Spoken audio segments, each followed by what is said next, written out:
DB অফিসের counter terrorism ইউনিটে আয়নাঘরের মতো গুম ও টর্চার সেল রয়েছে এবং সেখানে অসংখ্য লোকজন আটক রয়েছে বলে সামাজিক যোগাযোগ মাধ্যমে আলোচনা। এই আলোচনায় ডিবি অফিসের সামনে জড়ো হন সাধারণ মানুষ। তাদের দাবি, গুম থাকা মানুষের অনেকেই হয়তো এখনও আটক রয়েছেন। আমরা তো জানি না, আজকে একদিন দুই দিন যাবৎ রাষ্ট্রের কোনো কর্তৃপক্ষ নেই। আমরা জানি পুলিশ সেখান থেকে চলে গেছে। আমাদের ভাইরা কি খাবার পাচ্ছে নাকি মারা যাচ্ছে ওখানে? কেন তাদেরকে এখানে আনা হলো?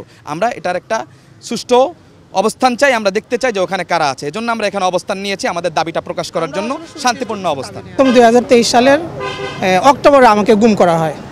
আমাকে মাগরিবের সালাতের পরে আমাকে মসজিদ থেকে তুলে নিয়ে যাওয়া হয় এবং আমার চোখ মুখ বাঁধা ছিল, আমার হাতে হাত করা ছিল।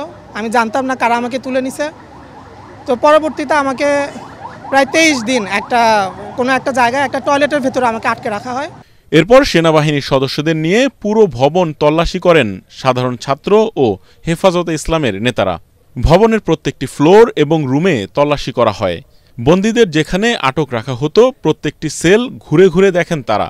তবে কোনো আটক বা গুম হওয়া ব্যক্তি পাওয়া যায়নি। একটি পাজামা রয়েছে এখানে ঝোলানো, এই যে পাজামা, একটি গামছা রয়েছে এবং এই সেলে কিছু আছে।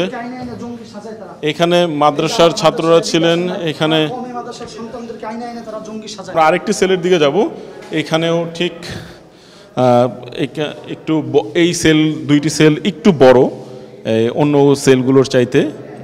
এগুলো ফাঁকা, একদম পরিষ্কার করা, মেঝেগুলো টাইলস করা এবং এই সেলের এক পাশেই হলো বাথরুম রয়েছে।